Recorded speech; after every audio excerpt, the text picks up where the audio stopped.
Mochismo Eugene, another video or live from Exit Strategy. Uh, Forgive me, I have the GoPro. I was intending to go out on a trail or just for a walk and do a video with you guys, but I thought about it. I don't know yet how to, or I haven't investigated further to see how to upload the GoPro into video.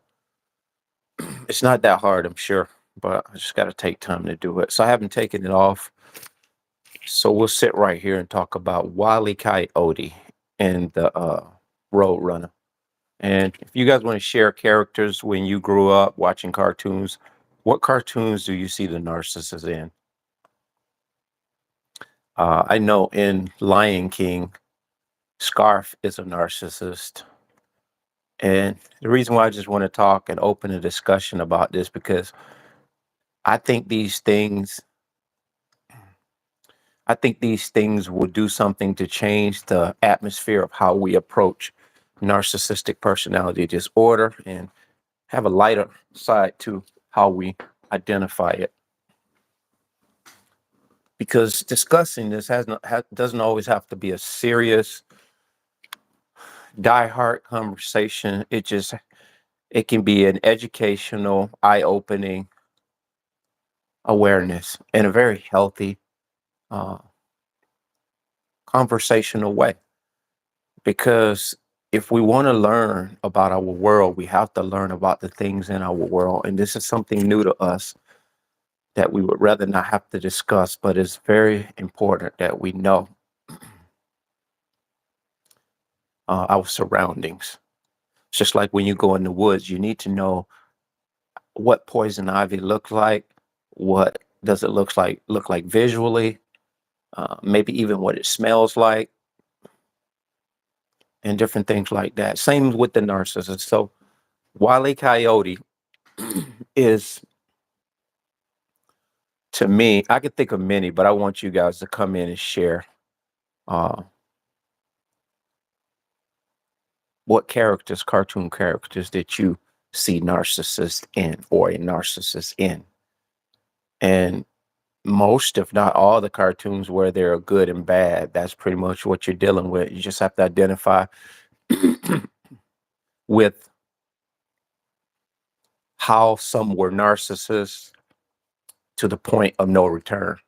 So back to Wile Coyote, if you remember watching Road Runner, this guy is relentless, very relentless in his pursuit of the Road Runner. And if I was to think right now, I truly don't know why he was after Road Runner and why he was trying to annihilate him so much. Time after he was he failed, he continued, he persisted. Even when the dynamite blew back in his face, he still didn't give up. It was crazy. And that's kind of what we're living in right now. Some people are relentless in their pursuit to destroy you. So I'll wait. Got 7 people in. We're discussing Wile Coyote from the Road Runner, and we want to see if there is any. Hey, brother, I want to know if you guys can think of any cartoon characters, whereas you saw a narcissist betrayed in that cartoon. Maybe like a trivia of sorts on a Sunday. If you're not doing much like I am, just laying back, relaxing, just took a fresh shower, and don't know why my voice is so almost like I get choked up on videos and lives or whatnot. I'm really not a public speaker, but fun fact, Sylvester and how. I would have said that, but I want other people to get an opportunity. Sylvester and Tweety. Oh man, it should be fun. It should be funny. We really have to have fun when we're trying to heal, elevate, and educate about these people or this thing in the world that is going nowhere anytime soon. So you say you just came. Um, Finally, someone with same interest. Okay. Yeah. Do you see that in that respect? Uh, how do you say sh- shablum? Let me see. I hope I'm saying your name right. Forgive me. Shapham. Where you from?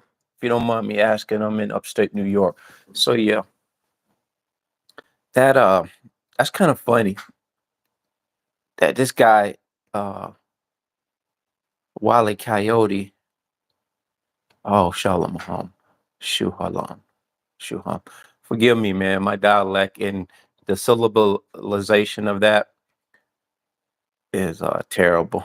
But I'll just say shoe. Can I say shoe? I'll call you shoe. Shublam. Shublam. Okay. Shublam. I thank you for breaking it up for me.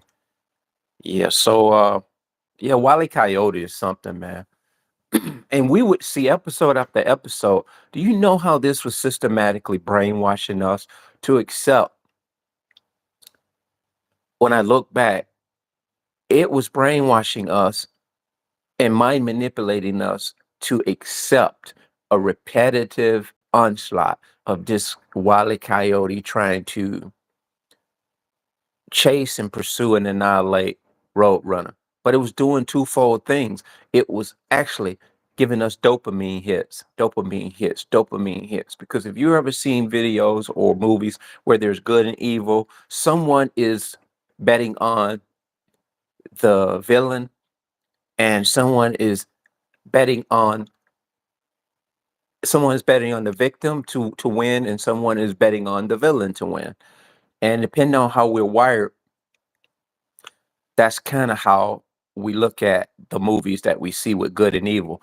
But even though some of us are kind of betting on the victim, we don't mind seeing how far the villain goes to try to annihilate because it makes for the movie and the intensity of the movie. But unbeknownst to us, it's dopamine hits. We're being fed at very young ages, and they do it through cartoons at a very early stage. The disparaging, the insults, the underhand insults, backhand insults. All of this is a narcissist tactics. Because true friends, I'll give you another one, Charlie Brown. Show of hands, Charlie Brown. Uh, there were characters in there that were atrocious. I forget the one that was so mean and insulting. He had nothing to be happy about. He was always a sourpuss. And Snoopy's just laying on top of the doghouse, just having a ball. But there were times when Snoopy would get out of character. Snoopy seems like he was bipolar or schizophrenia or something. I don't know. So been so long, I don't even really know what the storyline was with that. Then you had, I almost said Darla, but you had what's Charlie Brown's little love interest? She was yeah, she could be a hot potato too at times. And all of this made for the suspense and different things that we as children really were unawares of. But we showed up for every episode. And when I was a child, and I'm from the 70s, uh, cartoons only came on Saturday mornings, and they didn't play all day, every day, 24/7. And if you missed the episode, and this is way before the VCR, if you missed the episode, there was no way you could see this episode again. You just missed it. And a lot of times things would be played on a rerun. You would be able to see it, but it would be weeks, sometimes maybe months before you saw that rerun. And so this is some of the stuff that we grew up watching, not knowing that it was basically, I want to say, desensitizing us to how people, when this happened in real life to us, we somehow accepted it as normal. Yes, and also sometimes they start the whole episode again until the next film came. Exactly. It was just repetitive. Like Tom and Jerry, they would break it up in snippets, is what they did. And I'm gonna tell you another interesting fact when they were giving you those dopamine hits.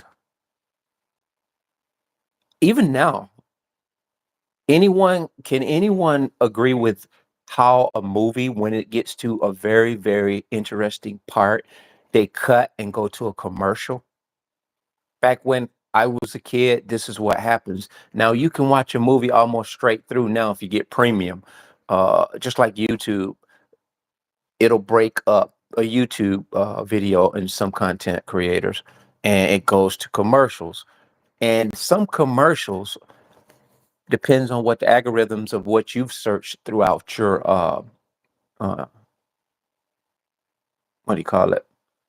Social media or worldwide web search. It would be something that is so contrary to what you're listening to. Say if you're listening to something spiritual, motivational speaker, it would be something that is disparaging. It would be something that's sexualized in the commercial because it's chasing your algorithms, your thought process, what you like. That's contrary to what you're actually looking at, if that makes sense. So in the cartoons, when they would go from snippet to snippet, you would have to get up and go to the bathroom and pee or whatever you would have to do. You a lot of times you would hold your bladder. You would not know it consciously, but I believe you would like not go to the restroom for the sake that you didn't want to miss anything. And if you did go to the bathroom, you come back and you ask your brother or your sister what happened, and you'd have to rely on them to tell you what happened, and they would bring you up to speed. So this was playing on your mind at very early ages, and this is no different now with the cartoons for our children now. So be attentive and attuned to what your children watch. I would encourage you to actually sit there when you initially take a liking to a cartoon or your child does. Sit down and watch a few episodes of that cartoon. See if you can see some subtle things in that, and then determine whether that's good for your child's development or not. And it will be hard to really say that if there's any, if any are out there that are beneficial for their development today. I don't know. My kids are older now. Dragon Ball is a king for dopamine. Dragon Ball. It affected many generations. You watched it, I watched it, and today's kids also do. Dragon Ball. I don't really know. I would have to see Dragon Ball uh to be able to just remind me of what it was. I used to watch like Johnny Quest. I don't know if you remember Johnny Quest. It was a little Arab guy that was and a little white kid. They were on boats, and it was. I don't even recall exactly how the Johnny Quest plot went, but it was danger and intrigue and a lot of things, almost like a Indiana Jones type thing. And I watched. It was a handful. Didn't have that many. Charlie Brown, Sinbad, Popeye. Not the comedian Sinbad. It was a cartoon before him.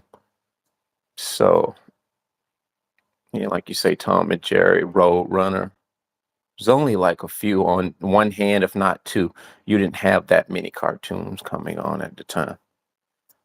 Yes, they powered up Super Saiyan, yellow hair and all. That sounds a little more like that sounds like the Power Rangers. Power Rangers, and you ever notice the Power Rangers? It was all different colors, almost like the crayons. And so colors play a big part in our sensory and perception. A lot, and it has a lot to do with how we view our world and our choices that we make. We choose our color cars, the color hair, the clothes, favorite colors in general.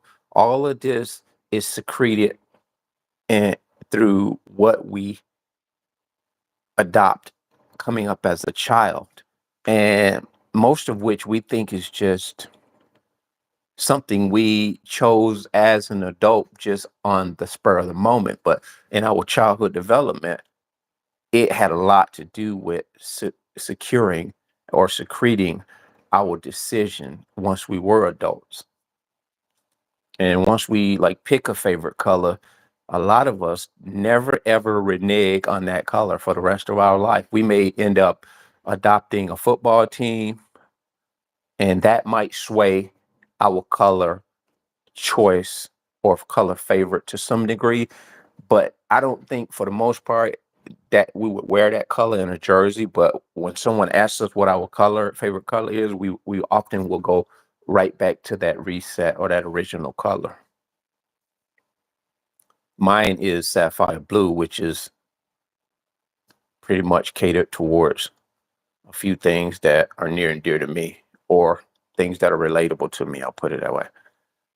I bet you watched Popeye, 1010, SWAT Cat, Flintstone. Oh, I forgot Flintstone, Dexter, and I watched He-Man. Are you in my age group, man? You have to be. Wow. I forgot some of the ones you just named, like 10, 10, SWAT Cats. Man, I ain't on my cartoon game, man. I think I just favorite. Began to favor certain ones like Flintstones. Flintstones was an all-time favorite, I think, of mine.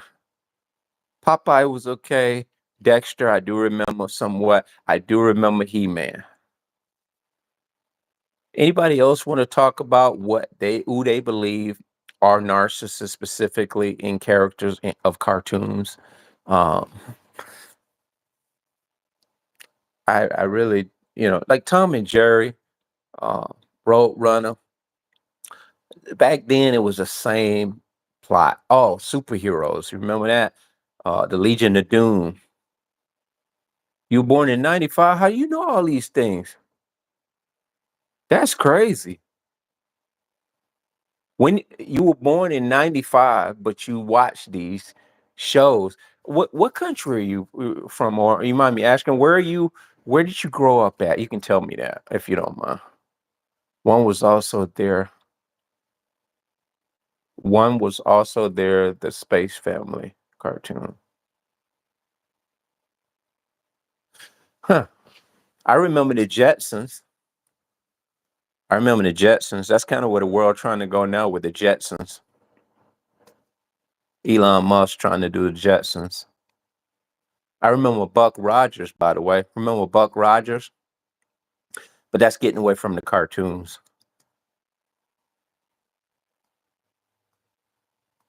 India, wow. Well, your name, I don't know. That doesn't really suggest that you were born at all. That's crazy. In your country, if I'm not mistaken, and I was just talking to a guy from India yesterday. He sells cologne in the mall, and he was telling me that in your country, bro, it is just as worse in your country as it is in America, whereas women have leveraged a certain type of women's live, almost like America with the domestic violence and the different things that they're campaigning against men a lot, and a lot of times, in a lot of cases, fictitiously. Not to say that these things are not a reality in our country, but just the whole women's live movement over there. He says your country is really, really different now. Getting off topic of what we're talking about, but it is relatable when we're talking about narcissists. We know female narcissists, covert female narcissists, are the worst on planet Earth. They, hands down, they are the Jezebel. They are the pinnacle of demonic possession. Flintstones from Flintstone, Tom and Jerry, Roadrunner, Mr. Bean, Jetsons were the one for me. Really? Yeah, Jetsons was. It was just way beyond what I believe was imaginable at that time. Because if you remember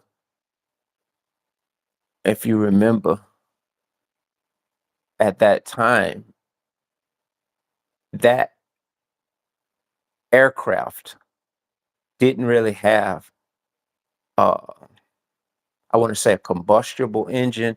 It was somewhat, I would like to say, some type of electric or even hydro, because it made a little whistle when it just took off upward and went.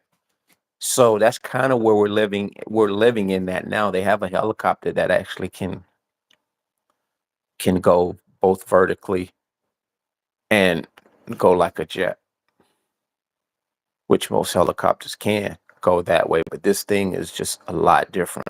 It can, I don't know which helicopter this is the military has, but it can go up and go like quick, very quick. But that was way before our times. The Jetsons, I don't see who's the narcissist in the Jetsons. I'm trying to think. Who would have been the narcissist in the Jetsons?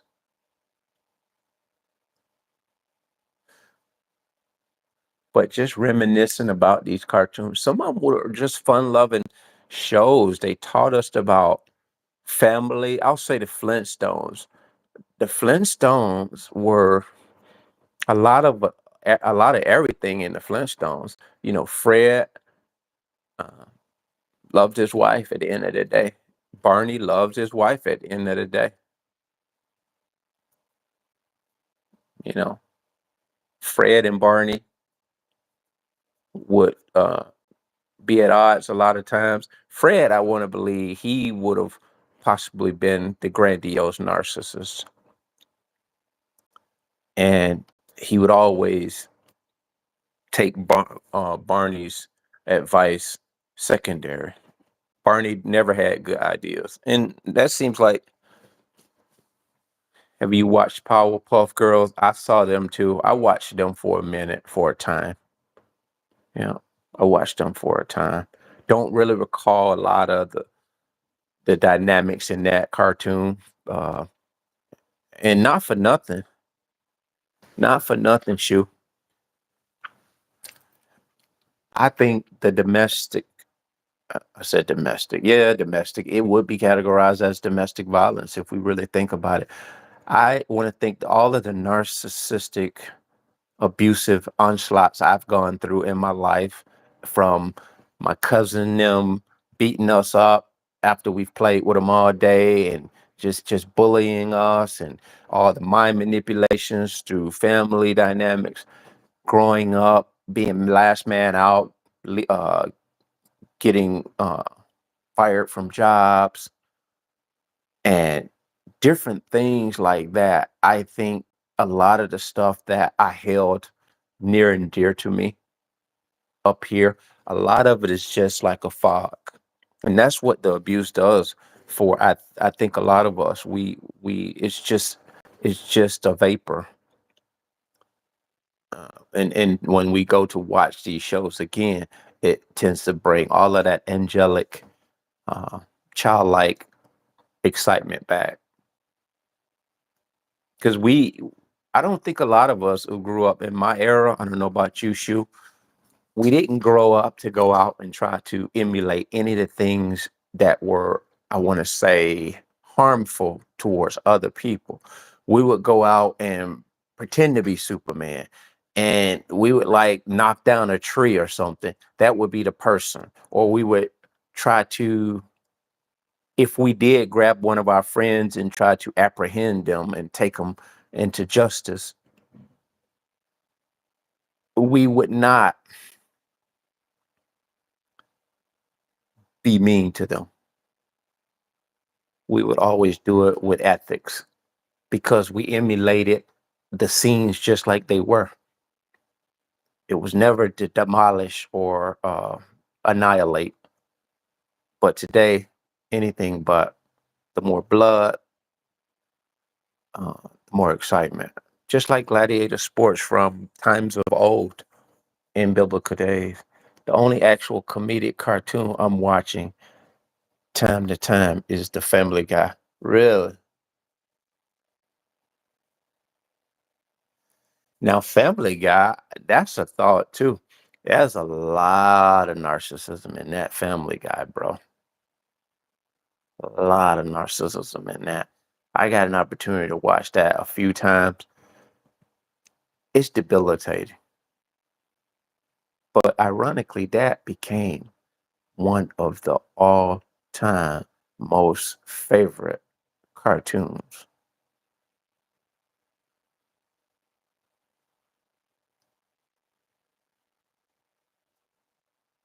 Cause it's kind of like, I guess it was a cartoon version of Love and Marriage, maybe. Uh,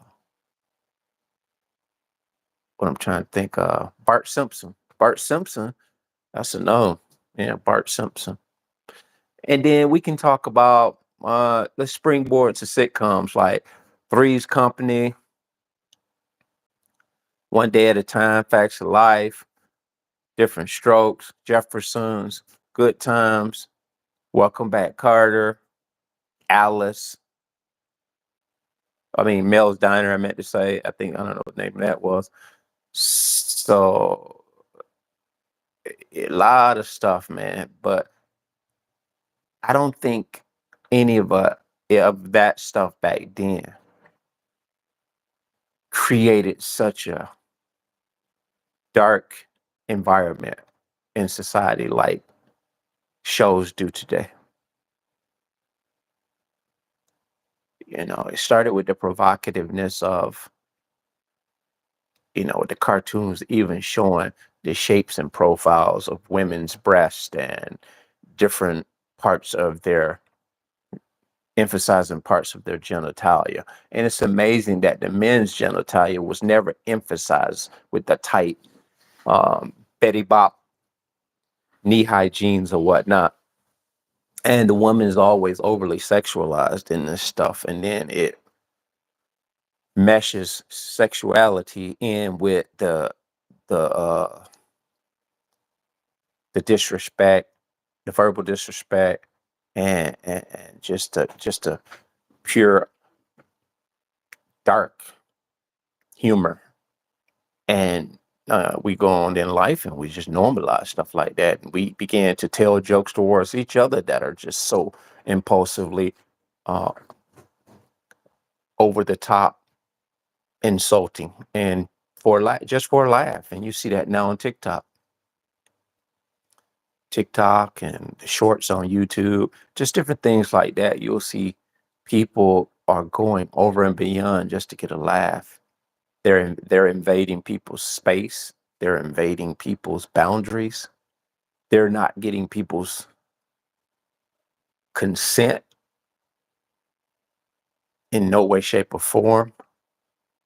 And even when they're being given boundaries, these entities still persist. They push, very pushy, the narcissist is, because they don't accept no. And it's funny how Roadrunner would always have a little bit of grace for Wile Coyote. And he would just let Wile Coyote shoot his own foot off. Let me see the other one. Bugs Bunny on Wyatt Earp. I think that the cowboy was. I can feel you, bro. Along with uh, nostalgia comes those feelings. The millennia, the millennials are last to think and feel that way. You're from the baby boomers generation, and we are the next ones.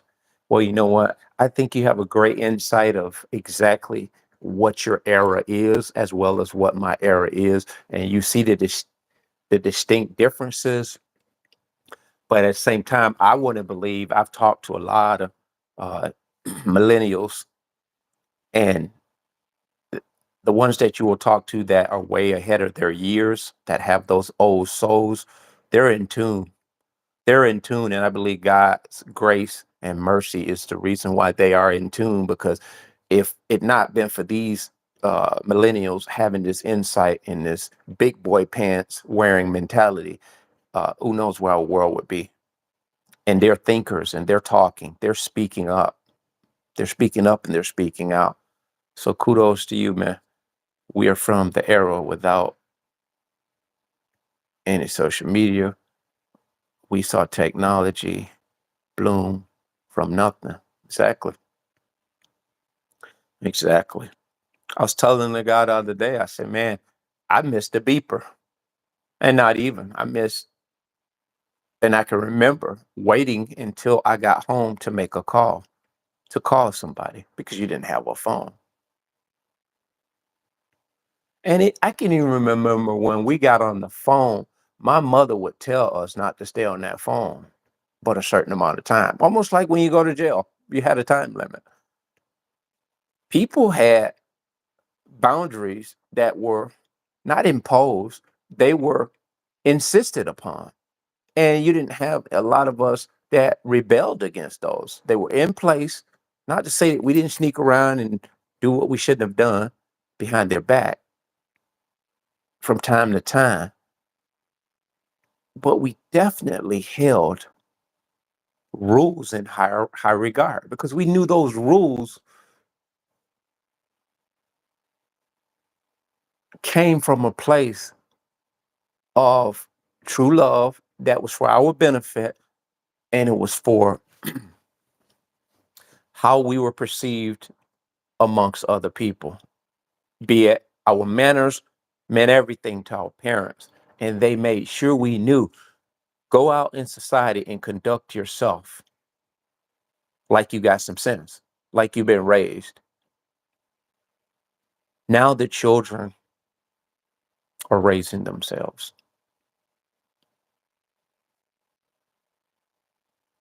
They're actually out and about because the parents are out and about. Everybody's going their different ways. And we think because we have that electronic gadget in our hand, we are actually on hand parents because we can text and check on them and ask them, where are you? And they say, well, I'm over here at XYZ. Okay, have fun. Now, not taking anything away from technology, it has afforded us the luxury of being able to allow our kids to be uh, out and about, and we not have to worry about them in the way that we used to because we could FaceTime them. Uh, but at the same time, we trusted our children back then, or we were trusted as children, should I say, to be back home before sundown, whatever, whatnot. And you upheld your end of the bargain if you wanted, to be able to, the privilege to do that thing again, to go down your friend's house again. I know what you're talking about, bro. Only a few of us are as connected to the previous generation, and for my life as boundaries, rules that were taught by our parents, family. Yeah, man, don't lose sight of that. Hold that near and dear to your heart. Although a lot of those principles in which we were taught came from a lot of narcissistic parents that cared more about you following the rules to make them look good more than you following the rules to make you a better person. So we had that to deal with too. Your generation don't want that lifestyle, but some of us do, and I know you do. I know you do because again, you're smart. So a lot of you are smart, whether you're choosing to use that free will in a beautiful way. It's a whole another thing in and of itself. But most of, like I say, Gen X that I talk to, I come up and talk to them from a very aware perspective, not in a way to discount where they're at in their technological world. So I try to kind of balance my approach to Gen X because a lot of stuff they're tone deaf too, but I find amazingly that they aren't tone deaf, and because they can carry that conversation and actually um, they can give input without me leading them. I mean, and what I mean by that, they can create a conversation and talk about a topic on their own. And it's relatable to my era. So they're paying attention to what their parents taught them and what their grandparents taught them. So, because a lot of Gen X value their grandparents, and that's why I don't believe all is going to be lost. What's up? Yeah. What's up? Your work helps, and you listen to Sam Vaknin like I do. Man, this is like I never went through all that abuse, bro. Yeah, I get it, man. Sam Vaknin, like I tell a lot of people, and this is not, no slight against him. This is no cheap shot against him. I stand on this. I respect the information he has. If you really want to know how to repair a washing machine, you have to go to the manufacturer who made uh, that washing machine. Just an analogy of where I'm trying to go with Sam Vaknin. He is both a narcissist and highly educated in the field of psychology. And I want to say he's very aware of the things narcissists do, both in his life as a narcissist and by way of not only him and other narcissists, but by way of the recipients of narcissistic abuse, being you and I. He can tell a lot of us why we do a lot of the things we do. And me being a biblical believing person, I don't discount practical application in this world. You have to use practical information with spiritual gifts all together. You have to use those hand in hand. You can't be so spiritual minded till you miss these things, such as, because a lot of times in times past, I didn't even believe in psychology. You know, if you use that word, it would just automatically just shut down. Like, I don't believe in that, because I was so dependent wholeheartedly on the precepts of God. And I still wholeheartedly embrace the precepts of God. But a lot of the things that you may not understand biblically, practically, in a practical way, you can understand them through way of psychology, science, and different things in our world. So for anybody out there who believes in God, I would just encourage you, you better pay attention to all avenues of education and insight. Don't discount anything. And don't get caught in just religious debates about, ooh, religion is better. Empaths come from all different faiths, atheists, whatever you want to say. We've all experienced this abuse. Don't you find that a phenomenon? That God that delivered us, the Muslim, he delivered the Christian. And I don't want to get into a tangent on that, but you get my point. We're all one when it comes down to I said domestic violence again, psychological abuse by way of narcissists. We all share in this. Hey man, can I ask you one thing? What caused you to wake up? I'll tell you in a second here. I try to help anyone who needs it technologically, even though I get criticized for wasting my skills. Well, if you ain't doing, if you ain't being criticized, you already know where I'm going with this. You're doing something wrong. It's only the people who are chance takers that have that drive and that passion for what they believe their heart pumps blood for. They're the ones that get scrutinized, because there are a lot of people who will not challenge themselves to passionately pursue what means a lot to them. And so because they won't challenge themselves, they criticize someone who is strong enough to hold the course. Your consistency agitates people who are not consistent.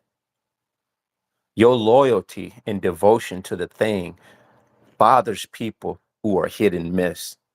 I don't finish everything I do, but the difference is I'm encouraged and I'm motivated by people who are consistent, who do what they say they're going to do, who are on time for work. See, a person who's not on time, they'll always hate on a person who is punctual. So much to the point where that person could just punch in on time, go to work and do their job, but they may not be a kiss ass. They will be looked upon with scorn because they're simply just coming to work and following the rules. A lot of them are kiss ass, but in that case, they brown nosing, and in many cases, they codependent. They could be a lot of things: narcissists, do-gooders, flying monkeys, you know, Uncle Toms, whatever we used to call them. But there are some of us like yourself, man. You're just consistent. So back to what you asked me, how did I wake up? I had a video, uh, a couple videos. I just talk about it in a condensed way. I'll just tell you, as you know, we go through a lot of things. I like dogs. Actually, I had a dog and a cat here. My daughter and my son kidnapped it about a month ago, when all this darkness just overshadowed me and everything, uh, yet again. But that's a whole nother topic. I woke up in 2019, somewhat, end of 2019, going into 2020, as a result of this child-minded individual I married. I began to try to address little petty things, and they were petty, but they were apparently consistently happening. And this is what happens: narcissists will start doing dumb ass stuff in and around the house. They will deliberately leave trash or deliberately allow things in the house to just go to hell. And this is what it was with me. And so, long story short, she began to just act and behave a certain way. And I would casually address certain things, and she would just blow it off or give me some half-hearted excuse. And I would not so much retaliate against that, but I would actually continue to ask her, well, if that's the case, why didn't you just do this? Which is what a relationship is all about. Because if you don't understand something, what do? You ask questions. So what they didn't count on, well, they already knew I was the type of person, not so much dots my I's and crosses all my T's, but I'm thorough and I'm very verbal, I'm very engaging and interactive. Narcissists is not interactive once they get you. So I would ask her, if this is the case, why didn't you just do this or that? And you would immediately get some kind of retort like, everything I do, I can't never do anything right. This is the beginning of you coming to a point where you're being the bad guy because you're beginning to pay attention. So that goes on to a lot of times I would find myself getting so upset at the end of a general conversation with them, and I didn't understand why.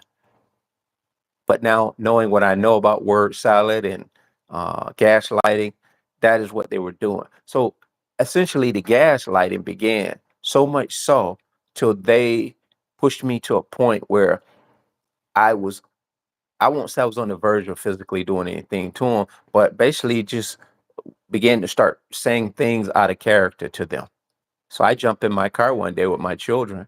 I sat in my driveway, and something came in my mind to Google what makes a person not show true remorse. And I Googled that, and I strolled down and I saw narcissistic personality disorder. And from that day forward, I began to read. And that's the first day that I discovered that what I had been living with was all a lie. And the human being, in the form of a human being I was living with, was nothing short of demon possessed. So from that point to this one, I have not ceased to go on to, try to encourage other people to become aware of what they're dealing with. If that answers your question, I hope that was a condensed version of it. If you go to the videos back in the humble beginnings, 4 years ago, I show you through the house of how they left the house and in their exit, and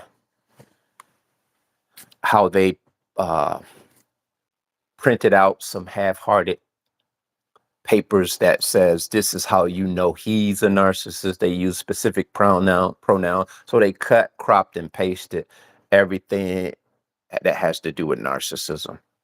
It wasn't a generalized uh, printouts. It was everything was highlighted and emphasized as he. And so I go through that on one of the videos. I hope that answers your question. But I woke up and I got the information. I went immediately, no contact. So once you wake up, you know it is paramount. You go no contact. You just go silent.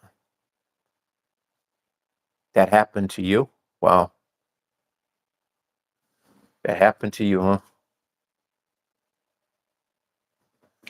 I believe the dog would tell you how oh, yeah. Real talk, Shu. Um, I hope you don't mind me calling you Shu. So, yeah, the animals will let you know. I even talked about that in a video. It's not just from times of old before we woke up when someone would come into your door and the dog would bark and you just could not calm this dog down. Or someone would go to try to pick your cat up or something and the cat would scratch and you would say, oh, this cat's never scratched anybody. That cat or that animal reads energy like nobody's business. Your dog or your cat is telling you exactly the energy that that person possesses. And likewise, I've gone to people's houses myself, and I have had their dog or their cat or even their child come up to me because of the energy you possess is so good and beautiful. It attracts. It attracts things that would normally be shy, stand off. I've had children come and they sit on my lap or try to attempt to, and they just take to me. You ever had a child just come up and put their hand on your knee? You're sitting there talking to the adults, and you're just like customers. I'm in their house, and the baby just comes over and just touches me on the knee with their hand and just keeps their hand there. And I don't know. Maybe they're plugging in and charging up. I don't know. It's crazy, but the dogs and animals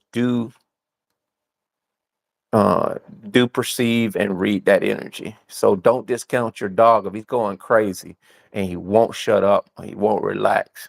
Just pay attention to the energy of that person.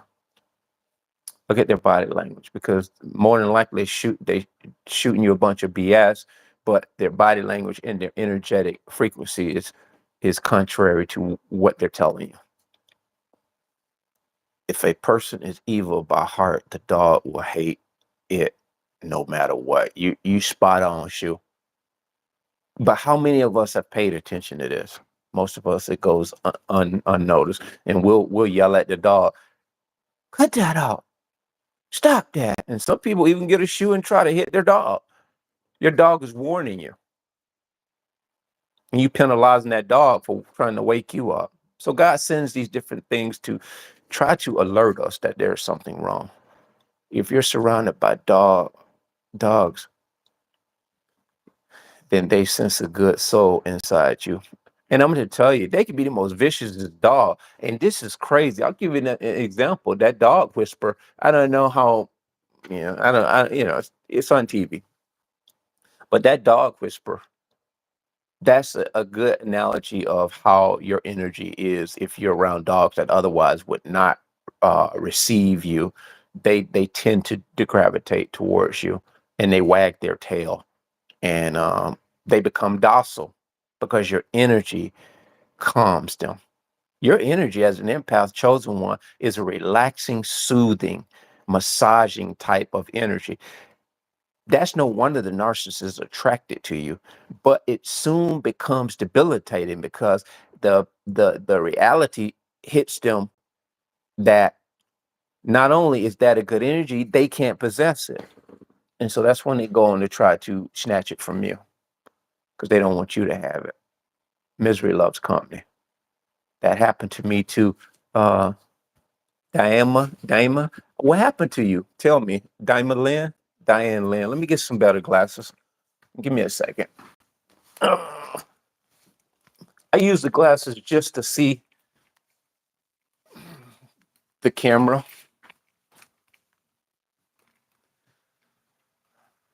Got a ton of glasses here, and most of which are not prescription because for all of you that don't know, I'm a welder, as among other things, and my farsightedness is terrible now because I had flash off. My helmet was not activated a couple of times, and due to the fact the battery was dead, I think, and that's what I ended up with. Okay, guys. Diana Lynn. I almost thought that's what it was. What happened to you? Can you share it if you don't mind? I mean, we have about 5 people here. No one else is really telling the story or anything. So I'm interested in that. Hey, shoot. Hey, you know what? I'm flattered by that because I don't think I look or you say give off Denzel vibes though. I take that I take that as a compliment to the highest degree because he just became a licensed minister, and I did a short. I paid a short respect to him in one of my YouTube videos not long ago, maybe a week or two ago, and but I appreciate that because I like everything about this guy, man. The authentism or the what am I trying to say? Got to get back in my dictionary. The authentism he has is real good. He's very authentic, in my opinion. So I definitely like him. Yeah, what's your experience you want to share? I was hoping Diana Lynn would like let me know what happened. She said that happened to me too. Um, are you meaning that how I described the narcissist began to just do dumb stuff, childish stuff, or she didn't start doing dumb stuff? I just started. I became very attuned to what she was doing. I had a German Shepherd. He passed away 2019, living for 12 years. I'm sorry to hear that, man. Your dogs are like your child, and people have taken. I'll tell you, narcissists. And I talked about this. Narcissists will use animals as ploys. They will use them as ploys to draw attention for themselves. Just like with that movement of the emotional pet. Some narcissists have taken that to a whole new level. They use that dog, cat, donkey, snake, peacock. They'll bring whatever they can imagine uh, to bring on a plane as an emotional distress stress animal or whatever you call it. They doing that for. And there's some people that I want to believe on a small scale do, however, depend on their dog for their emotional distress regulation. But I want to believe half of these people, if not more, are with that bull. They're with that bull crap. The Denzel way of speaking, the pronunciation tone, how you get to the topic. Again, I appreciate that. I'm humbled. I do appreciate you uh, put me in the comparison of somebody who is high on my list of I admire him in the highest degree. So I do appreciate that. Some people say I look like DMX. I like no, no, no, no. I like DMX too. I hate he passed in the way that he did, and he was. I just tend to like people like DMX was because he struggled with drugs all of his uh, most of his career, and only rapper I've ever known would pray in the beginning of his raps. And now that's just became like a fashion statement. But I think looking back at some of his records, this dude was he was actually telling on the devil every step of the way. And I think God saw his plight and saw his and saw his hurt. I pray to God had mercy on his soul Good afternoon. I haven't seen you in a while. I haven't seen you either, Melissa. I remember you. You have opened my eyes a lot to these evil people. I finally get it. How are you? I'm doing very good. If I've done anything to help you and open your eyes, it's because someone opened my eyes. I appreciate it. We're just a chain reaction, doing the things and connecting the dots, and we're actually enlightening other people. Because once you get information, if you just kind of keep it to yourself, it really does you only so much good. And what comes in must go out. What goes in must come out. And if you know, like I know, you're grateful and the gratitude is overflowing. It's times when I don't want to talk about this stuff. I go through it all the time, but I made a vow. I'll never stop. I'll never stop talking about this. I won't say this all I know. I know this well. Most of you that have been abused by these monsters, you know this better than you know what you ate for breakfast. You can put this into context, whether you can verbalize it or not. You know what you know. With this newfound awareness and education and listening to people like yourself who are relatable, that have gone through the same exact thing, we share a parallel. We can put it into context because they had us so blinded for so long till we could not put, and they isolated us. Isn't it funny? The narcissists isolated us from people who loved us and people who cared about us, people who had genuine interest in us like we did them. And in them isolating us in that respect, it is a similar isolation that we purposely went into that awakened us and educated us and causing us to vibrate. So that isolation now has done something that the narcissist did not expect. But it's good to see you, Melissa. I want to know how you are doing. Good afternoon. I haven't seen it. Wow, okay, I read that. I'm doing very well. I broke my foot 3 months ago. I had the machine fall on it. I was operating it. It fell over. I jumped off and it smashed my foot. Broke 3 of my toes. I have a plate in my big toe. And well, whatever I do, Melissa, I appreciate it. And I hope that you continue to be strong, stay vigilant, and just stay in tune. Just stay in tune. Nothing sophisticated there. Just stay in tune. Do the basics, self-care, and always retreat to your safe place within you where you feel like you can connect with God. Because none of us know everything all the time. God has given us He's given us the playbook a little at a time. I could never understand before they know when we wake up. Too, yeah, they know.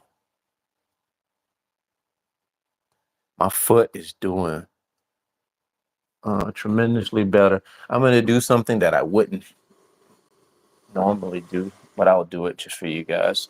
I mean, there's no shame or embarrassment. And if you got a weak stomach, I mean, you don't have to look. You can look away. I'm gonna show you guys the heal result of my foot. It's not an open wound or anything like that. Just gonna kind of show you guys what my foot looks like. Let's see if we can get a picture here. I'll just kind of peel it back a little bit. I don't know if I can. That is my foot, as you can see. I don't know how good the light is, but yeah, that is where they cut it open, and the plate is right there. And so I appreciate you guys asking, or you asking, Melissa. So I'm doing good. I'm just trying to be the best person I can be in light of everything I've gone through. And all that takes is just getting up, being grateful for what you have. Because I could have lost my whole foot, very much so. And I had steel toe boots on. And normally I would be wearing something like these, the Crocs. Oh, you can't see them, but Crocs. Nobody want to see my dirty shoes.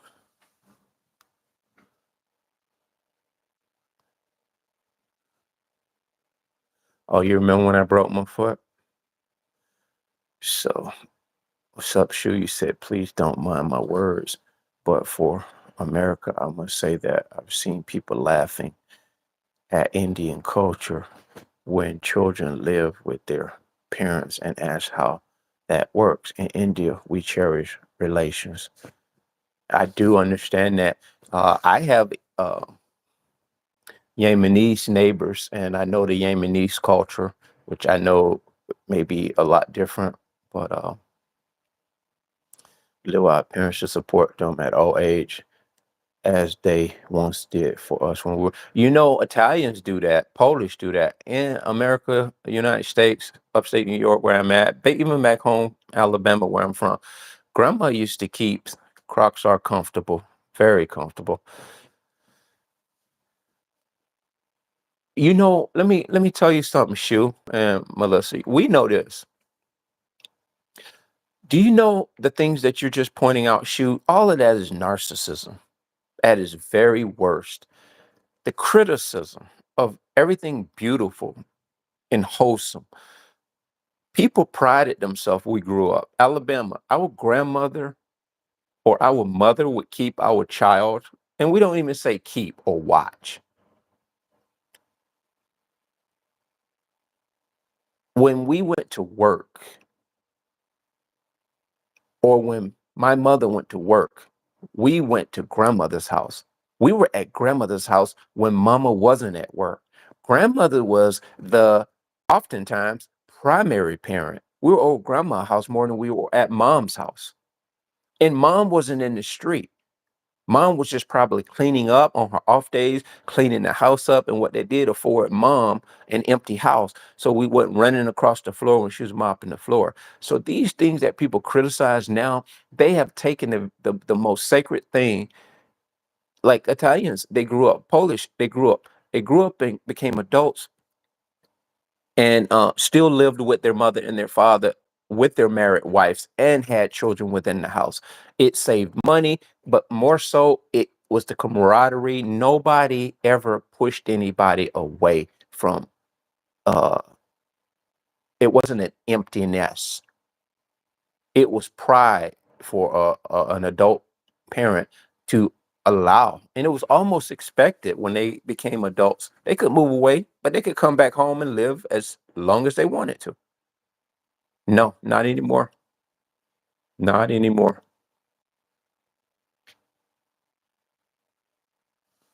Yeah, I thank God for that too.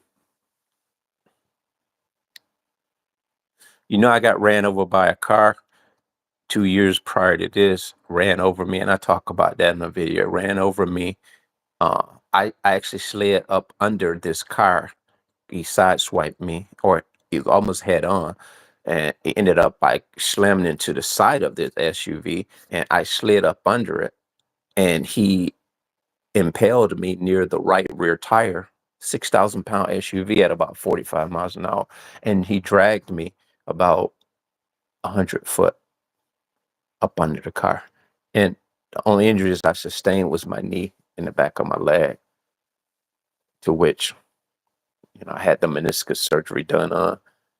But believe it or not, I walk as though this never happened prior to the foot. And with the foot and coming in conjunction with that injury. So we're talking a matter of 36 months, two major life-changing injuries. I've had my sternum broke twice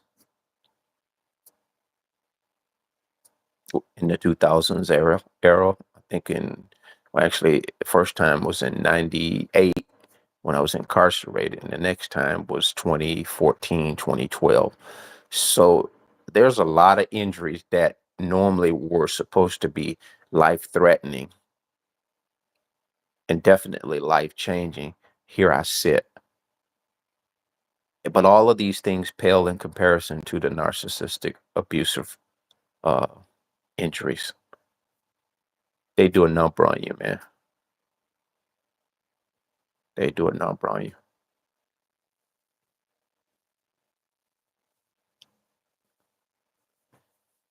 They do a number on you, and we know this. I've been on for an hour, guys. I'm not even really in a rush to get off.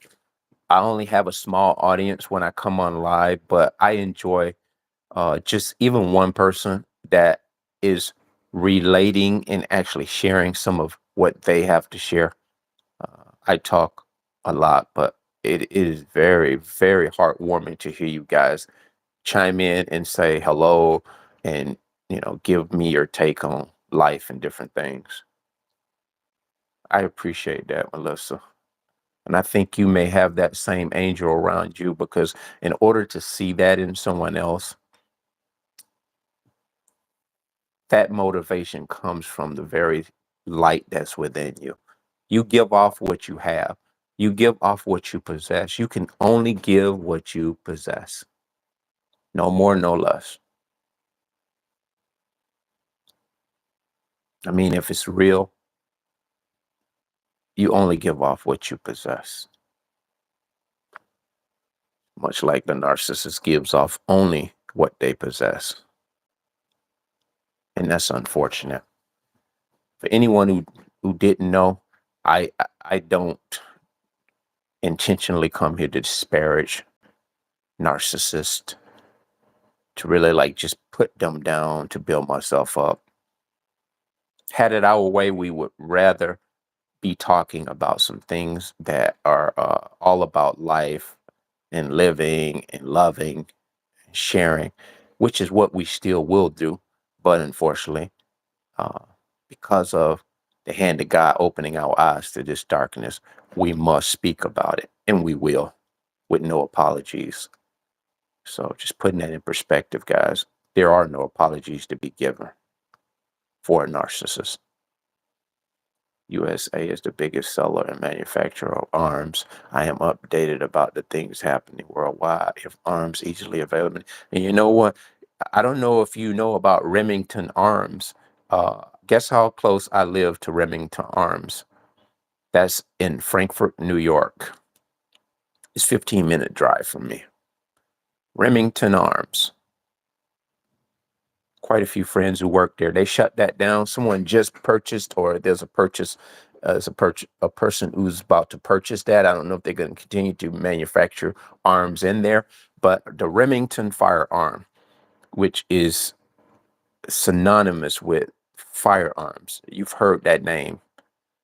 Um, the manufacturers are 15 minutes away from me. One day, I think I'm going to go down there and do a video. I think maybe I should go down. I should probably go down there now. Yeah, I'm not going to do it. I could. It gets dark so soon here. It's 3:54 here. Yeah, it'll be dark. You won't be able to see anything. I'm the youngest of six, yeah, and my mother tried to keep me asleep since I was born. Now I'm 20. Damn, you're 20. Young man. Nice to have you though, man. I began awakening in 2022 while I was sent to a psych order and labeled schizophrenic. Man, you know what? I plead the blood of Jesus on your mind right now. I denounce that diagnosis, and God's no respect of a person. I pray the hand of God heal you in your mind, soul, and spirit, to all the false things that were given to you. In Jesus' name, amen. And I rarely do that, but I felt compelled to do that. That is what they always will label you. You know, with what we have, this newfound information, we have become a threat. We have become an enemy of the machine. We were already hated now, but because you have a voice now, the narcissist will do everything they can to silence you. You know, sometimes I am amazed that we're able to even speak about this on a YouTube or on a platform like this, but I know we're being monitored. It's like a census. They need to hear us talk about this so they can know who's who. And I know, and we understand that. The Bible says your life is not your own. You must lose your life in order to gain it. He who gains his life will lose it. And to break that down, what that means to me, you must have your life mean something for somebody else outside of yourself. That's when your life really becomes meaningful, when you live it for the purpose of trying to liberate other people. And this is what we do. That's the biggest motivation for us. And for them to send you at that age, man, because I want to guess the overwhelming onslaught of the narcissist mom, she is the worst. The narcissistic mother. From everybody I've heard their stories, and I don't know if my mom was that intense. I don't even think my mom's in time. If I did arrive at that conclusion, then that be that. But at this point in time, I don't see my mother as a narcissist. I know for a fact my dad was. A lot of times it can be mom and dad, but I don't think my mom is a narcissist as much she as traumatized and to the point, utmost degree where she can't even, I don't know, accept that we both contribute in a person, both doing things to us because we give them access. We grant them the green light. And unbeknownst to us, we were doing it, subconsciously. So in order to get behind that, it's going to take some prayer for her. But I love my mom. I don't think she is a narcissist. At least I don't believe so at this point. You talk you talk about a product to your friends beside you, or even think about it, and it will show in your Facebook Insta page. In a while, we are getting monitored always, man. So what do we do, Shu? We don't shut down, but we do like my boy say, and my oldest son told me, he say you shouldn't overshare. So oversharing can become a problem, but a lot of times, how do we know we're oversharing? We don't want to get comfortable in any way with what we're talking about. We want to be deliberate about what we talk about. We're not intimidated, but we need to find a balance in that. And as far as sharing stuff with people that you think you can confide in, you're better off just sharing it out to the world wide web. People who've never met, like you and I, Shu, have only met and connected through the web. That is the most safest way to share what we believe and our aspirations. And even on here, you'll get comments that slight you, but that comes with the territory. The narcissist is monitoring us here, some of which I've given my channel to, some of which who have not subscribed to me, but they're monitoring me right now. They think I don't know that. I do. I do. I do. The more the merrier. I don't mind. I'm letting them know that I've been educated and I'm continually educating myself on what they are not, as well as what they are. They're doomed. They're doomed, and that's not our fault. They got to look in the mirror, get on their knees, and ask God to help them and have mercy on them. That is the only way. They don't have a cry in hell or heaven upon from repenting and asking God to help them and sincerely mean it and submit and own up to the mindset, which is very unlikely for them to do. Very unlikely. They can't introspect. They can't go within themselves. So that's the problem right there. 3 days later in the psych ward, people in the psych wards, I labeled me PTSD. Now the people that sent me to the cycle in the first place was my sporting director. I was 16 years old at the time. Wait, 3 days later in the psych ward, people in the psych ward labeled me PTSD. Now the people that sent me to the cycle in the first place was, wow. I'm gathering what you said. The mother and the sporting director both got in cahoots because she had to sign off on it pretty much. Very sorry to hear that, but I'm very delighted to hear. Where are you at now, Yaya? You say you're awake.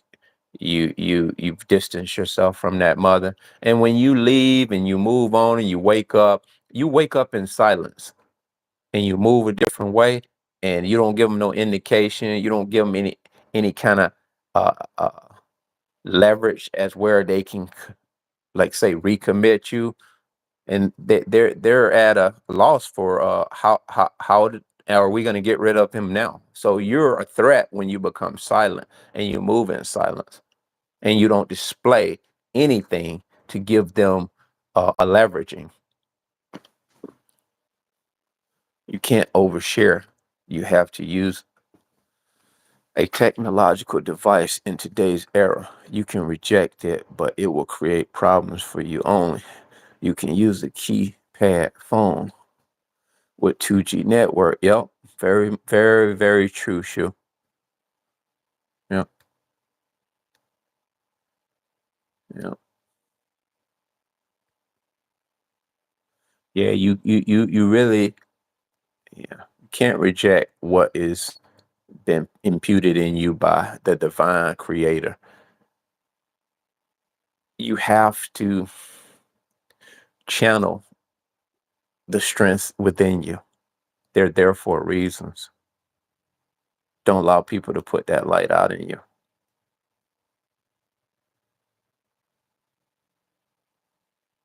Yeah. You in Portugal. I'm happy that you were able to share that with me, Yaya. I'm very happy. And I don't have a lot of subscribers from uh other countries, but as I come on live, this is a beautiful thing where I'm able to connect with people from areas such as that. And I really don't know who all my subscribers are. And on live, this gives me an opportunity to once a person says, I've been following you, it gives me an indication that, wow, it warms a person's heart like mine to know that I'm able to reach a person, if not people, in a country that I've never been to. That I appreciate technology for. You know, if I could share with you guys, the Bible says every knee will bow and every tongue will confess that Christ is Lord. And it also say the gospel will be preached to the ends of the earth. Now, I believe there's going to be nobody that there will never, there's going to be one day that there will be nobody that hasn't heard about God, Christ. And see, there will be no excuse. I think he's patient with us in this world in order for that to come about. Because a loving God, the one I serve, loving, patient, very overprotective, God is. He doesn't like when evil tries to parade itself over us like it did Job. But most of all, he cares about when we disregard his guidance. He really does, and he takes a personal interest in that. But he doesn't throw us out with the dishwater or whatnot, or the bath water. Throw the baby out with the bath water. He's long suffering, so therefore we should really, really let that resonate in the fact that there is a God. If you don't believe, I pray that you get to that point where you can believe, because there was nothing short of the hand of God that awakened you from the narcissist. Moving in silence is vital, Melissa. They know, like you said, Melissa, they know. They know when we awake or when we awake. They know. If you go to a sporting event, you're sitting in the bleachers amongst a whole bunch of people. Uh, and, people glance around and we look at one another. You ever get people look at you and they do a double take, triple take? You may be a beautiful human being physically, but it goes way beyond that. There may be a lot of beautiful people in that arena. Why are they so fixated on you? You know why? Because it's the energy and it's the spirit that you possess. You in Cali. My grandma was from Stockton, California. I've never been to California. One day I will go. It's not top of my bucket list. Just like New York City, I went there once when I was a little child to, and I, in high school, and I took the bus down, or the, well, it was the bus to, I don't even think I took the train, but I went down through the train terminal and I came up on to New York City streets. And I'll never forget, I was asking, I was asking people what time it was. And this is back in the 80s, I want to believe. And I was just asking everybody that walks by, and it's just like on TV, people are just like zombies. They're like, no, everybody's minding their business. Nobody's stopping and interacting with nobody. It's just moving. And I'm like, what time it is? Do you got time? And one guy walked by and he said, nobody's going to tell you what time it is, man. He says pickpocketers and people get robbed in broad daylight. And I was like, I'm looking around, and in my mind, I'm like, man, nobody gonna rob, nobody here. It's police gonna come. But it is not that easy. Police are on foot there because it is so congested. You could get robbed, and the police will be like 2, 3 hours later coming, if at all they come. And it's just over congested. Stockton is a little over an hour from me, I'm pretty sure. Okay. Well, my grandmother and her one son, who was my mother's brother, was my uncle. He died, and she died many years ago, and he just died here maybe 4 or 5 years ago. They both died from I would like to say alcoholism. Alcoholism. They just drank themselves to death every single day. So I never got a chance to go out there, but one day maybe I'll get a chance to come out there.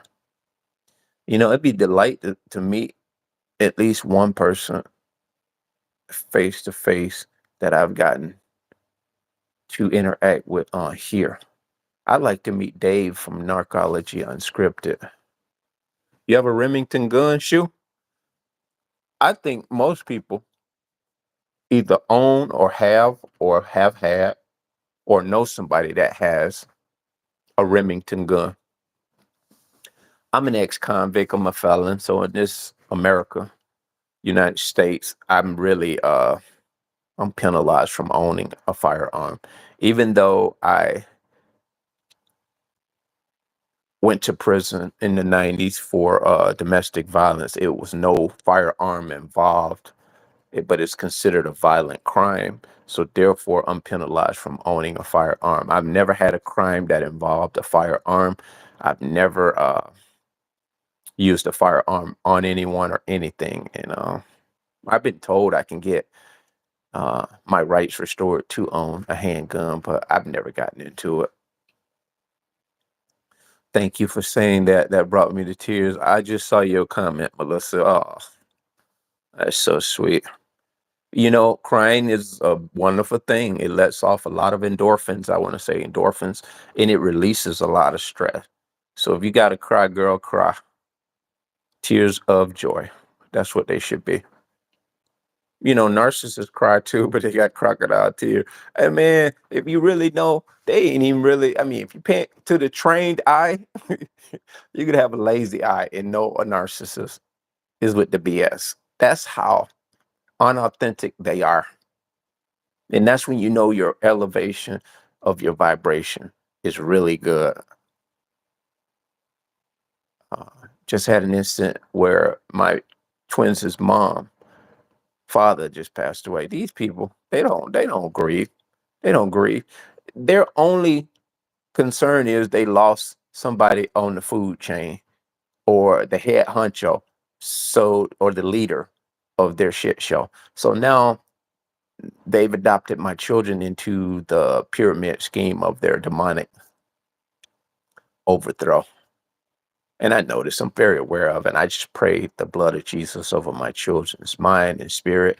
I can see a lot of underlining things that concern me with the narcissism and narcissist uh, personality over there in that camp. And I'm talking about it. I'm not going to shut up about it. The courts even know that this is a narcissistic situation. And I just did a video today labeled chaos. Uh, chaos pretty much champions chaos. They actually endorse. I think I said chaos endorses chaos. They endorse chaos so the masses can stay asleep.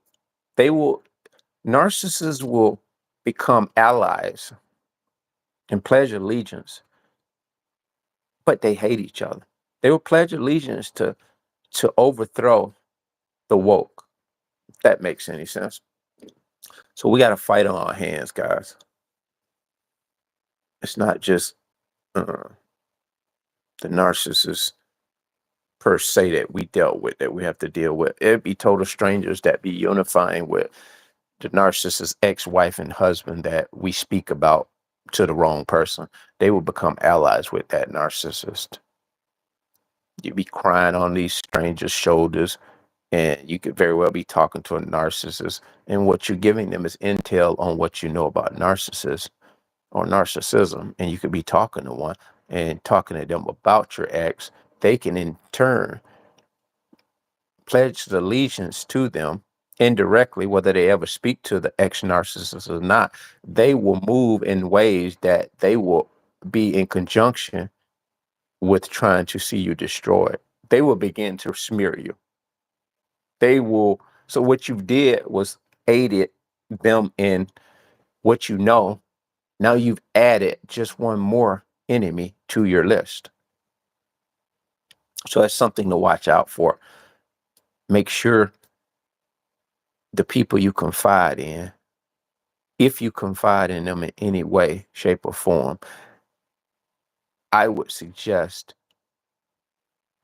confide in them with a very minimal amount of this lingo, just generalized thing. And if you just have to, if you feel like you're trusting in them, you say, just didn't work out with me and her or me and him. And you can kind of fake the funk and say, even though you can't stand them and you know they're demonically possessed, you'll say, but everything's fine. The children are fine and we're doing fine, meaning you and the ex-narcissist. And you keep it like that, because when they know everything is okay, or they perceive that you ain't got no more to offer, or you're not using the exact word narcissist to describe the fact that it didn't work out because they're demons, they may cease and desist going on to smear you, because they'll call off the dogs in their head and say, I thought they knew. Almost going to take target practice on you. And I think that's something that's probably what's playing in the background of their mind. Depending on how much you share with the unbeknownst to you narcissist, total stranger, random person, will depend on whether they become your public enemy, number one, or they kind of just don't bother with you. They may not have a conversation with you from that point on because you're no fun. You're vibrating high. They see you're unbothered. You're not moody. You're not down and depressed. And they see you're connected to yourself. You're not an easy victim. And they're lazy. They go for easy victims. People who are distraught, down and out, looking for a narcissist randomly to be their savior. I signed my first professional car track at 16 for 4 years. In my second year, that's when they sent me to, oh my God, psych ward, because I began to awaken. I also had stopped talking to mother. Wow, wow, wow. Yeah, let me guess, man. By them sending you to this psych, I'm sure this professional sports that you had signed with, they pretty much looked at you as a lost cause and they voided that contract. Tell me I'm not right about that. Because if that be the case, it shows me that the mother, much like what I'm dealing with right now, and I've told my children this, and my son plays football, excellent, pretty good. And they're young scholars too. They're just very, very smart kids and well-behaved kids. Not just because they're my kids, everybody from their educators and whatnot tell me this. And my daughter's an outstanding volleyball player, among a few other things she does, swimmer, whatever. I've told them this on several occasions. I said, your mother is setting you guys up to fail, all the way from missing school time and time again. And my children can sit down, listen to me, and they can just digest everything I'm saying with no response. And so it tells me that they've been, they have really been enmeshed into this cycle of psychological abuse. And my daughter even knows my channel, and they've been on this channel with me in the early beginnings. Nothing about what I'm doing is secretive to a big degree. And I would just hope this goes to the courts. They can play them back. They can listen to everything that I've had to say, because the thing that I'm saying, if it is false, all the way back to the Munchausen syndrome by proxy with the mother, she's a narcissist, as well as struggling with Munchausen syndrome by proxy.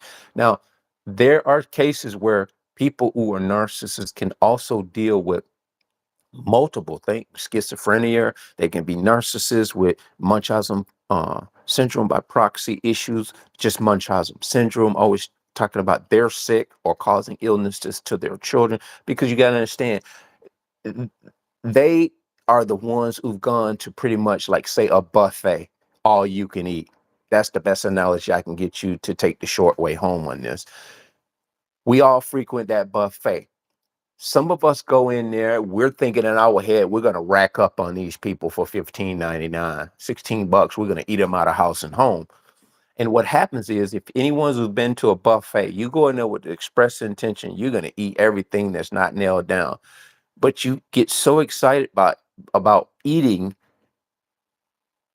everything as much as you can to get over what your $16 was.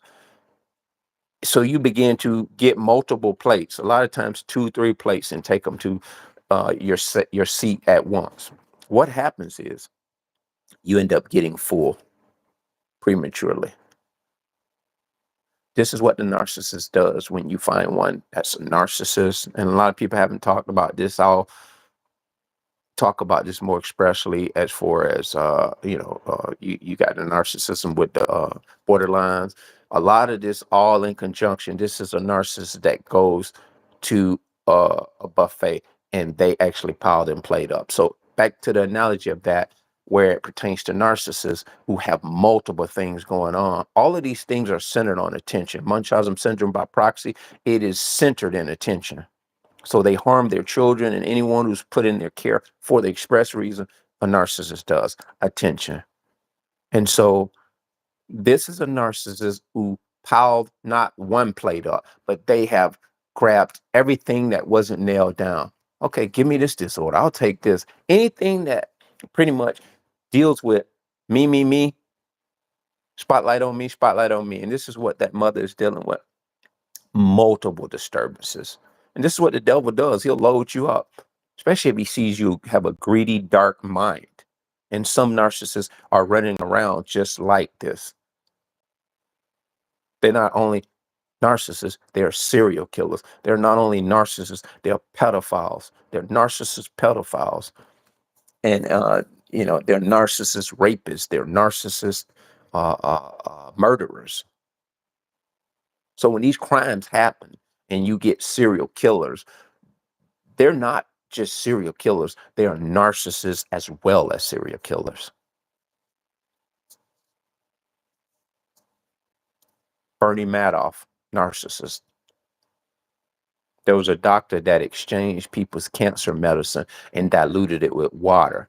And when they asked him, why did he do this? He had all the money in the world and it was being billed towards Medicaid. Why did he do that? It wasn't coming out of his pocket. His excuse was, it was all about the numbers on paper. He was in competition with other doctors, unbeknownst to these other doctors. It wasn't a competition. He wanted to be ranked as giving X amount of treatments and being the head honcho that gives the best treatment. So he was superimposing how many treatments, and in a disturbing way, the people were dying prematurely, and they went on to sue him for malpractice and all that kind of other stuff. These people never ever do the time that they rightly deserve, but they're doing time in their lifetime, in their lifestyle. They're doing time. So got on a tangent there, but uh, let me see if you answer my question. No, 16-year-old pro with no support. I did it all on my own. My mom wasn't having it. And now, mind you, I am aware of what it happened to me since a child. My team began realizing something is changing in me. Also, you're yet in your contract, so they didn't they didn't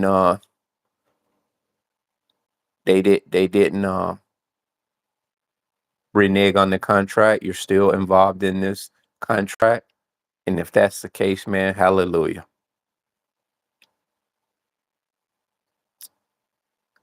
And if your team realizes, then there are people who are championing you to win. A lot of people who are not woke, they're championing the empath and the chosen one. They want to see the good guy win. God makes it so. Stockton is a little over hour. I can't got you pretty sure. Sorry to hear that. Yeah. I appreciate your empathy, Melissa. But you know what? There are some stories that trump mine. And as you well know, Melissa, that's not that's not to seem like, I'm not, I don't appreciate what you said. I really see my life as a blessing, no matter all the stuff I talk about. Like Yaya just told me, I can't imagine someone committed me to a site. Well, the courts tried to get me. What they did, I asked them to give the mother an assessment, a psych eval. They said, "Well, Mr. Warren, we're gonna have to give you um, a psych eval as well." And I raised my hand. I said, "Yeah, I want to know what's wrong with me anyway." So when you go in agreement to what the narcissist anticipates is supposed to make you clap back, like, "Oh, I don't want to do that." I was like, "Yeah, let's go, let's go." And so they sent me over there. True story. Sent me over there to this veterans building. This guy, he had tats on both arms. He rides a Harley. I guess he was an ex-military, and he did counseling, evals, and stuff. I don't think he was a psychologist, but it's just a basic signs that I guess he was supposed to be looking for. He sat me down, he asked me what was the problem. I said, "Yeah, man, I'm pissed the hell off, man. I've been telling these courts for years that this mother is dealing with Munchausen by syndrome by proxy, or is dealing with her." And I said, "I got medical records to prove it. There's a pattern, a systematic pattern." I said, "I've done a lot of reading on this. I stumbled upon this as a result of reading Bipolars for Dummies." That's a book, Bipolar for Dummies, if I'm not mistaken. Early in the custody battle, I bought this book from Barnes and Noble. I spent a lot of time there. Empath and Chosen One, when you're going through something, if you are not a reader or an avid reader, or you don't even have any interest in reading, I would implore you, adopt reading about these things that don't really necessarily involve narcissists or narcissism. I had been told she was bipolar. So lo and behold, I went and started reading about that. And as fate would have it, by reading about bipolar, it connected over in some other stuff, because a lot of these stuff in DSM 4 and 5, I want to believe a lot of these mental health issues are intertwined. And so, just like postpartum depression, I read a book on that, Brooke Shields, and Down Came the Rain. It's a very dark, atrocious book. It's excerpts by multiple people in there that put their children in different capacities because a voice was telling them to do it. I'm not going to go into detail. If you care to read the book, go for it. So I'm in tune with what women go through and what they deal with. So what I'm trying to say to you, Melissa, Yaya's story and many other people's stories trump anything that I could imagine. I talk about the sternum injuries and different things like that. We don't look at these things as tragic as they actually are when we're going through them. It's when we look back at them and we say, wow, man, one of these incidents should have taken me out. But here I am with 6 or 7 incidents later, and I'm not in the best shape of my life, but I'm anything but broken. So we are an instrument to be used by God for the world and those people who have lost hope. So they may be hopeful. You may be the only hope that a person has left. So be that hope. Be that hope. And I'm hoping that that's what God uses me for in a mighty way. You come to a point in life, uh, time molded you, your thoughts mature, things. This is life, big brother. It is. It is. It is. And it's not just sound bites either, because you, Shu, Melissa, if you listen to people like I do, we don't take the opinions of other people to come to our um, conclusion or our verdict of whether that person is authentic or not. It is something uniquely within that individual that resonates with our spirit. That's the proven uh, verdict that we only need. We don't need to know what other people's opinion of that person is. We see things in a different way. We see things that are not, uh, that don't consist of using our eyes. We used our eyes in times past and we missed everything else because we was looking with our eyes. That's why God talks a lot in the Word of God. The Bible talks about faith. Faith is things hoped for, yet not seen. The best things in life that brings us peace, we can't see it with our own eyes. They're not tangible. They're not tangible at all. This is spiritual. This is spiritual. I would never have guessed that you went to prison. Oh, a lot of people say that, Melissa. That's what God can do. That's what God can do. Your whole mannerism won't even look remotely like what you've been through. And I won't even say that I was criminal material to begin with. I went because I was just a bumbling drunk. Unbeknownst to myself, I was functional, and then I became very dysfunctional, unfunctional, non-functional. Became a very, very mean, vicious, violent man as a result of multiple things outside of myself that created this internal chaos.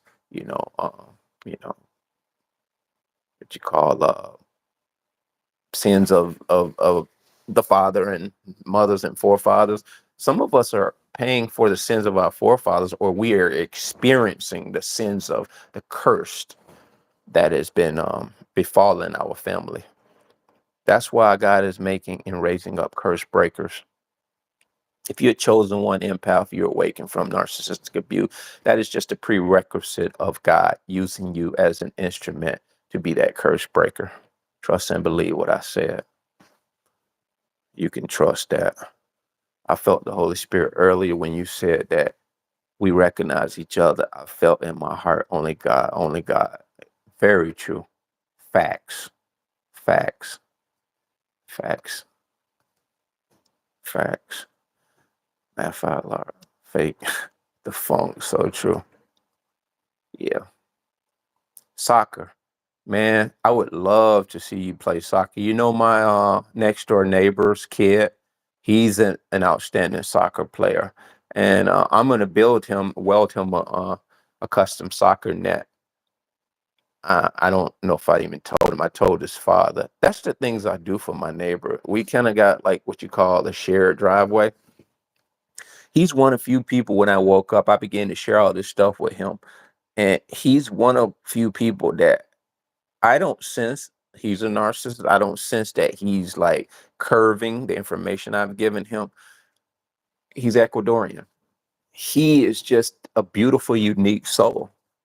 And that's rarely that you will be able to connect with someone like that. And being that he's my neighbor, we rarely talk, but when we do have a talk, I don't sense his energy off in any kind of way. Nonetheless, I don't think he's in tune with narcissism as I am. But me as a person, he looks at me as that person, that good soul. And it's something about that that allows him to listen to me, to share with me what he believes is good and wholesome in both me and life. Because we share a lot of, about what our kids are doing. We're just happy to talk about how blessed we are for our kids to be doing well, and that's enough for us. So yeah, he's a great soccer player, and he really is a good kid. He's kind of like my son. I have the twins, boy and a girl. My daughter's a little outspoken like me. My son is very laid back, very mellow. He rarely speaks. He's just coming into his own little self. I mean, he could sit in a room with us and not really say too much. To me, that's kind of like concerning at times. So I shut myself down a little bit more vocally and to allow him to speak. And that's how we encourage our kids that we sometimes see that are so laid back and quiet, because you want your child to speak. Maybe if it's not but 2 or 3 words, because we know covert narcissists, they hide in their silence. They hide in their quietness. And a lot of the world looks at these people as, oh man, they cool. They'll label them cool, laid back. And a lot of you women, drop dead gorgeous women, will end up with these very quiet and seemingly reserved guys, but all they are observers. That's what a covert narcissist is. They are very highly um, they are very highly sophisticated narcissists, hidden, very hidden. And because these women get with these quiet, laid back guys, they think they have the Holy Grail. And later to find out that these people are, these guys are a lot of times psychos. Psychos. Same with a woman. Covert female narcissists are the very worst. Anybody who can tell you that. Even women. 10 women out of 10, he'll tell you the covert female narcissist. This is coming from a woman's mouth. They'll tell you the female covert narcissist is the very worst. So there you have it. So yeah, I really do would like to see you play. It still pay me my contract in the beginning of the year. That is awesome, bro. You know how fortunate and how much of a blessing that is that you went through that, but you were able to still continue to channel your dreams and your desires. Yeah, that mother was setting you up to fail. She, they a female narcissist mother, the mother narcissist mothers, they're jealous of their children.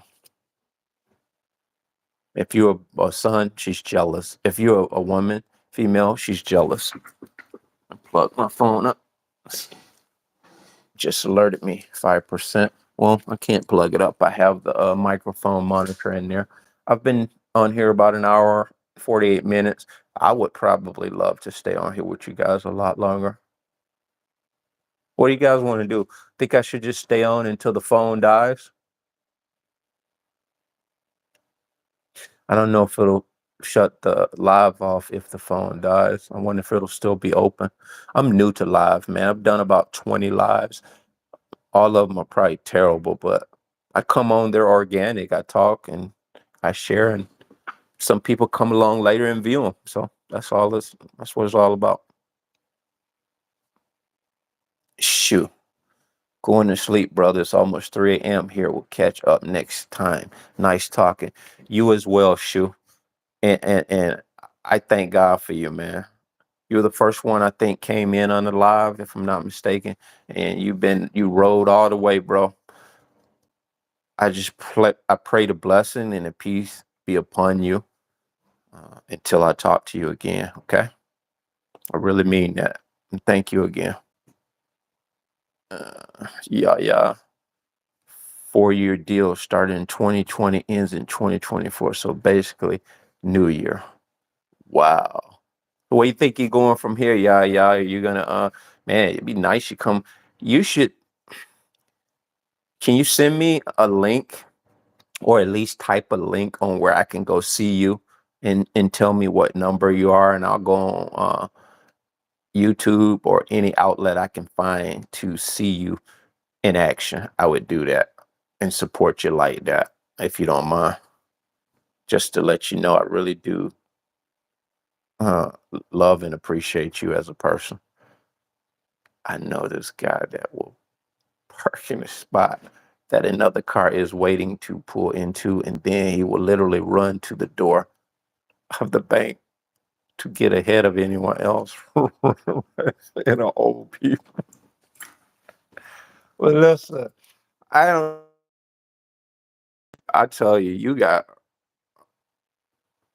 a real comedic way when you text at times, and that was one.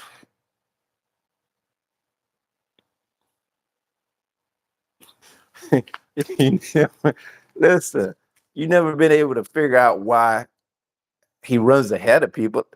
Listen, just go back to the fundamentals. They always got to be first. That's the ego. You know, I won't buy a product that ego makes in Lowe's. At one point, they had like the batteries, these big old batteries that normally cost like $200 for the cordless power tools, like the blower, leaf blowers, and the weed whackers were down. This is a few years ago, even with the inflation or pre-inflation. I don't know, I forget. But they had knocked like $200 off of the $300 weed whackers. They was pretty much giving them away.